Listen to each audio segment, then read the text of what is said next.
Hi friends, എല്ലാവർക്കും ഒരിക്കൽ കൂടി ഏഞ്ചൽ സെറ്റിലേക്ക് സ്വാഗതം. ഇന്നിവിടെ പ്രിപ്പയർ ചെയ്യാൻ പോകുന്നത് സ്ട്രോബെറി ക്രഷ് മാജിക്കാണ്. അപ്പോൾ അതെങ്ങനെയാണ് പ്രിപ്പയർ ചെയ്യുന്നതെന്ന് കണ്ടു നോക്കാം. അപ്പോൾ അതിനായി 3 പൂവമ്പഴം മിക്സിയുടെ ജാറിലേക്ക് അരിഞ്ഞിട്ട് കൊടുക്കാം. ഇനി ഇതിലേക്ക് 1/4 കപ്പ് പഞ്ചസാര കൂടി ഇട്ട് കൊടുത്ത് നന്നായി അടിച്ചെടുക്കാം. ഇതാ ഇതുപോലെ എടുത്തിട്ടുണ്ട്.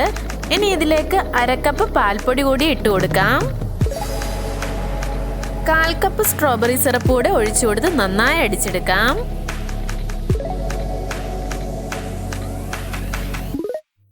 ഇപ്പോൾ ദാ ഇതുപോലെ എടുത്തിട്ടുണ്ട്.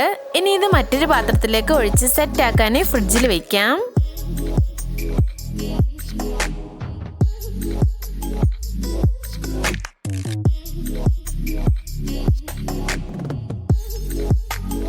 ഇപ്പോൾ ഒരു 2 മണിക്കൂർ കഴിഞ്ഞിട്ടുണ്ട്. ഇനി നമുക്കൊന്ന് തുറന്നു നോക്കാം. ഇപ്പൊ ഇതൊന്ന് സെറ്റ് ആയിട്ടുണ്ട്. ഇതാണ് നമ്മളുടെ സ്ട്രോബെറി ക്രഷ് മാജിക്. ഇതിങ്ങനെ കഴിക്കാൻ നല്ല ടേസ്റ്റ് ആണ്. ഇനി ഇത് വെച്ച് നമുക്ക് മറ്റൊരു സാധനം കൂടി തയ്യാറാക്കാം.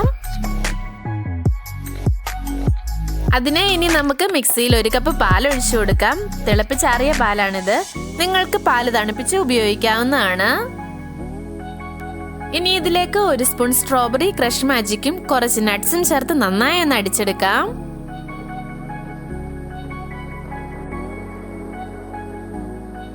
അങ്ങനെ നമ്മളിവിടെ സ്ട്രോബെറി ക്രഷ് മാജിക്കും അത് വെച്ചിട്ട് ഒരു മിൽക്ക് ഷേക്കും തയ്യാറാക്കിയിട്ടുണ്ട്.